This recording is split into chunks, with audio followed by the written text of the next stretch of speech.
ceremony. Are you able to disclose why you are summoned and what you take, what's your take on the summoning that was availed to you? My lawyers received a call out. That's Chikumu Band and Associates, that they wanted us at the police. The genesis of this is that about 3 months ago, we got call outs to go to the police. At the time, I was hospitalized in the University Teaching Hospital, and the doctors at the hospital did inform the police, because the police refused to accept that I was actually sick. My lawyers gave them the sick notes. They were told that they needed to present me before them. And despite the fact that the lawyers had given them the sick notes, that same day they authored another call out. I basically had about 3 call outs in one day. And they were informed that I was actually admitted in UTH. 5 officers came to the University Teaching Hospital, and the doctor was compelled to handwrite a note to confirm, despite the official sick notes stamped by the University Teaching Hospital.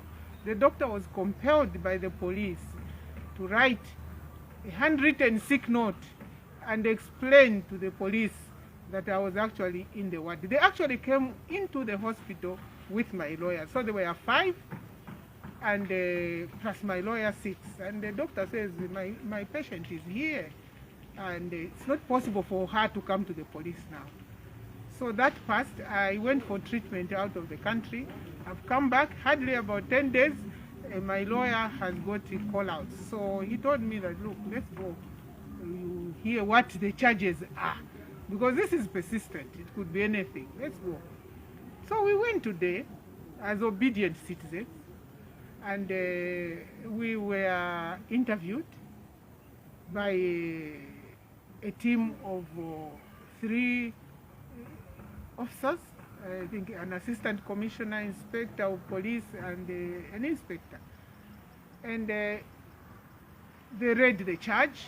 The charge is that I, EDITH NAWAKWI, on dates unknown, between September 2020 and January 2021, I did threaten violence contrary to the Penal Code Section 90, and abducted Feluna Hatembo and lodged them in different hotels and guest houses against their will, which traumatized them, and now they filed a complaint of threatening violence and abduction before the police. So naturally, this is a complaint from citizens, and the police must follow through with the instructions of investigation. So I was warned and cautioned. They asked me if I had anything to say. I have advised them that at the present moment, I have nothing to say. Unless they opt to go to court, then I'll have mountains to say. Because the genesis of this Feluna story is in the public domain. The players are known. The beneficiaries of the Kalomo land is none other than the president himself. So he knows what he did, and I would have no interest at the moment to provide any further details until I face my accusers in a court of law. So that's what happened today. We concluded and left. Now, the case itself, it's against the warn and caution which was done to the current beneficiary of the president, and the matter did not take off. So how does it turn before the other one is concluded, another one charged with same offense as some facts? Actually, you may recall that how I came into the picture was because of the issues of Lima Bank. I went to Kalomo to look for properties which were in private hands, which were Lima Bank properties. And that's how I get in touch with the Felunas. I was preparing my defense case of EDITH NAWAKWI defames Hakainde Hichilema.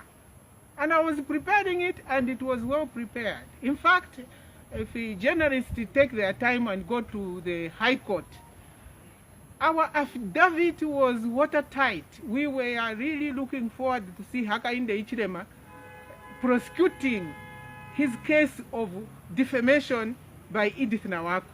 Because then we would have asked him pertinent questions. Now he's head of state, so he opted in that case that he was not going ahead because the law doesn't allow him to prosecute private citizens.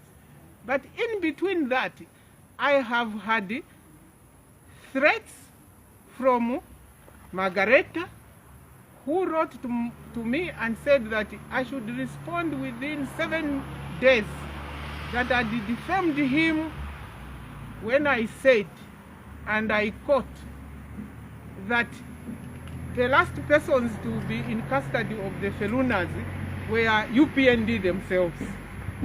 They threatened to take this matter to court. It lapsed.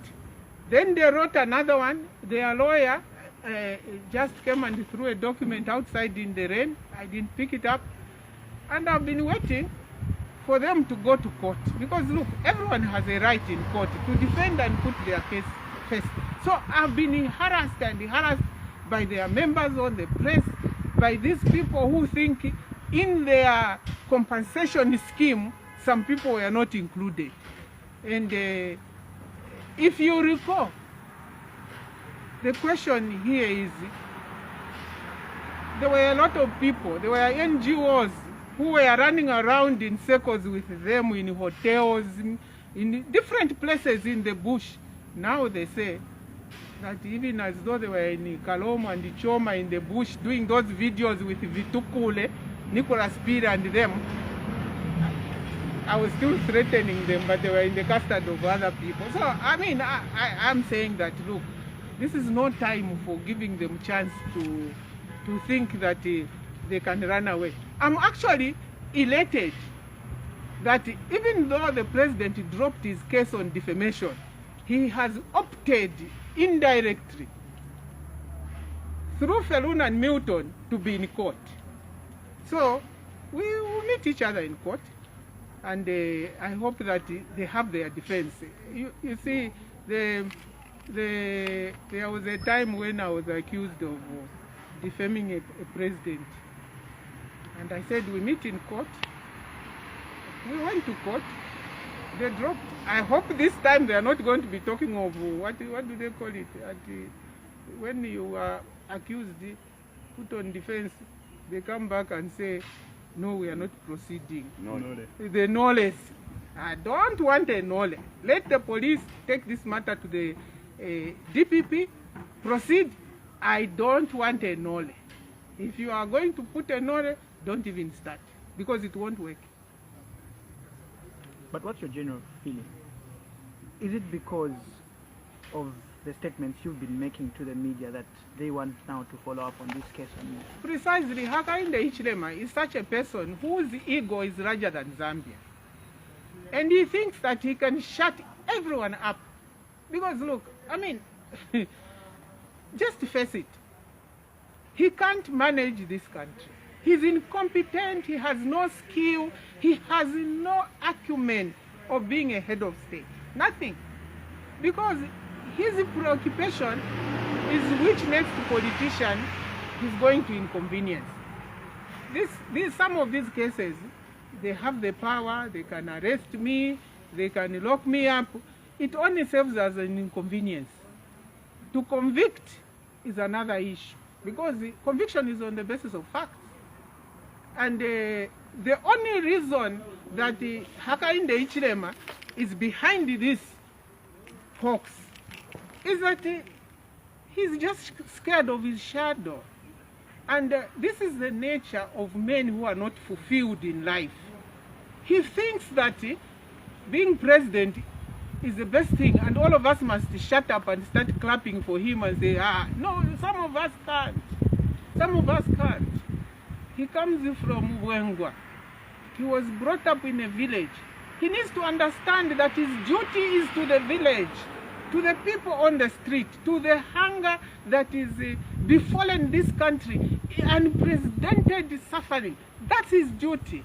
He has a golden duty given to him by God to save the people of Zambia, not to continue harassing innocent people. I've just come back from treatment. I need to rest, I need to recuperate. And for him, it doesn't matter. He would ask, when I was on treatment, they were posting that they want me dead. Luckily, God doesn't take out people like that. So, it's the statements that I've been making. How can I be making statements?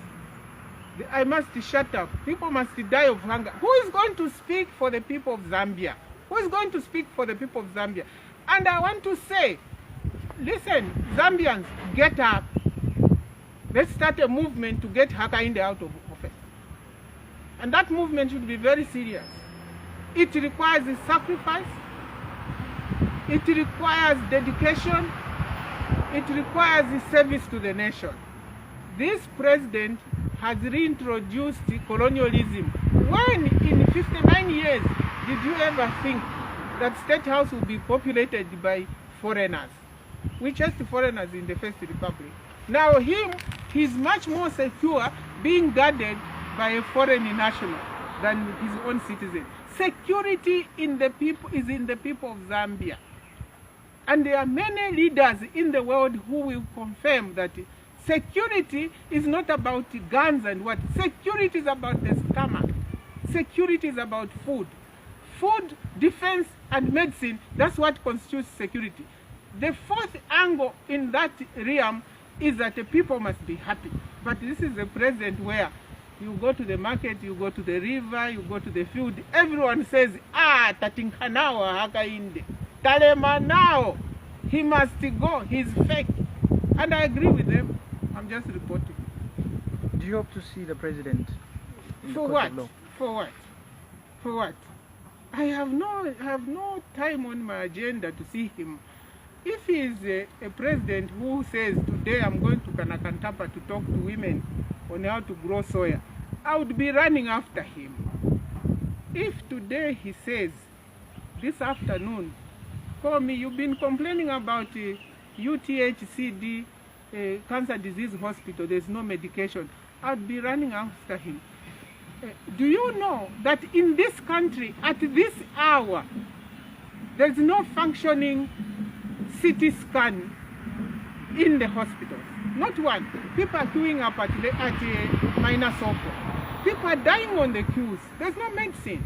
So, see him for what? He doesn't inspire any following. He doesn't... I mean, look, a president whose people are hungry, he says, no, just keep quiet. I think it's a tragedy. And Zambians must understand that voting for Hakainde is Zambia's worst mistake that they did. Because this president will not take us anywhere. No.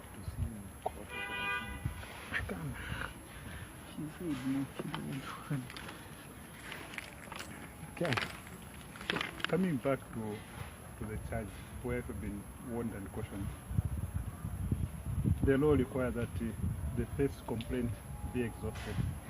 Now, the first complaint of abduction, which was made against the president by the Felunas, has not been concluded in court. No, in fact, it wasn't a complaint on abduction against the president.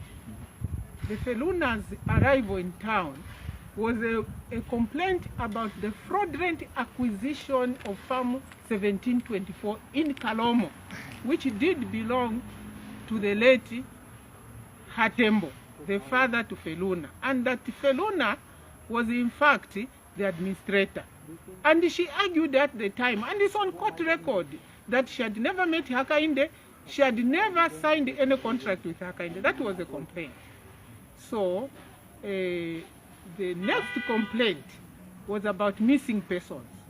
Her daughters went to police headquarters and filed a complaint of missing persons. We've never been informed by the police about where they went and what they were doing. The third complaint was another complaint of missing persons by Feluna's brothers. They went to Central Police and found people were looking for them. I personally went to police headquarters and saw the then head of CID investigation, Mr. Kataka. Mr. Kataka was not fired, but the whole department that was following this case was dismissed. They are among those many police officers who were dismissed.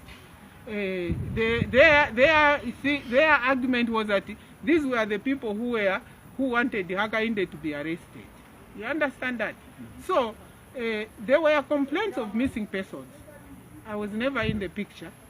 Save UPND was saying that I'm the one who was forcing Feluna to file a complaint of fraud against the then leader of UPND.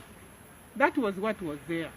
And when they were running around with Zitukul and them, I went to the police. I said, look, the relatives are looking for these people. If you have any information which these people are saying that I'm threatening them, please, I'm here, because the family is in distress. Feluna left a very, very ill child and left a lot of things unattended to. And that was my preoccupation. How do you manage a child when the mother is nowhere to be seen? The daughters were saying, we don't know where mommy is. And there were no answers. So we saw the police arresting some people and whatnot. Now, where you are sitting, there's a joke in the village where you sit and then you have to accept that. Indeed, you are the youngest. So, I think what UPND and their leader want to do, they think that they can wash their debt on me. And that's what I'm saying, look, the best is to conclude these matters in court. I've always dared them to say, let's go to court. Someone who wants to talk about it. Now they are following the correct procedures. They have inspired the Milton and the sister to complain. And the police are entitled to investigate. They are only doing a public job. They are public servants. Me, I always have nothing against the police. That's why when they call, I respect their cause. I've always shown up at the police when they call me. Because I recognize one thing. They are only doing a national duty to inquire. Because tomorrow I'll be the one to go there and complain. And we need to give the police the room to investigate, prepare the dockets, and hand them over to the DPP. So that's the status of things. It was Feluna complaining about the fraudulent acquisition of a farm by Hakainde Ichilem in Kalomo. And her argument was that she never signed the assignment document. And those were the issues that the police were following. Issues of fraud, alleged fraud. May I correct that? No. Okay. Before they could conclude the issue of missing person, which was filed in court, then the same people that alleged the relatives were missing turned around to... No, in fact, it's the missing persons who are the complainant, from my own understanding. It's the missing persons who have complained that they were abducted, they were threatened, and they had come to Lusaka to seek help from me. In that attempt, I ended up threatening violence to them and abducting them. What do you make of the summonings and the various arrests of opposition leaders in the country? I've already said that Hakainde feels that he's entitled to be the only living leader in this country. But that's his undoing. You know, when God wants you revealed, they will make you have these strange traits of intolerance, inability to sit down with people. Because who is a leader? A simple definition of a leader is someone who can lead. And what is leading? It's a simple sitting down to discuss. What are we going to eat? How are our children going to go to school? How are we going to manage this agricultural season? That's the art of a leader. The Nehemiah in the Bible, where you find a broken wall and say, "He come together, let us rebuild the the war around Jerusalem. You can do it if you have the will, the correct people, the desire to save, and the genuine belief that you are in that office because God has placed you there to save his people. But if you don't have the belief that you are there to save, but you are there for yourself, then you become a tin pot dictator. You become Emperor Bokassa. You become the Almighty. And when you come to that point, the country is lost. My only worry now as one of the leaders is that the hunger is a time bomb. Hunger in any nation is a time bomb. You see, Zambians are always happy when they can have their nshima. Don't tell them that, no, go and eat masuku, go and eat pumpkins. Zambians don't like that. We love our nshima. If we can have our nshima with Wondwe at the correct price, no one will tire their anxiety. But my worry right now is that President Hakainde Hichilema is tiring the anxiety in our people. And that's my major worry, and I'm praying that it should come to pass. I was hoping that this year the government can put good measures in place so that by next year people are able to calm down their anxiety about how they're going to survive. Because if you have food, you can sell, you can look after your family, and that's the art of a leader. You must lead, you must provide, you must motivate your people. You know, I see young people in town, I see youths in town. They walk around, some pushing wheelbarrows, some literally wondering where they are going to sleep. And I say to myself, our president has lost an opportunity to motivate his age group. Can you imagine Bari in town and saying to the young people, look, we don't have money as a nation, but let's do this. He would mobilize the whole country just by a simple push.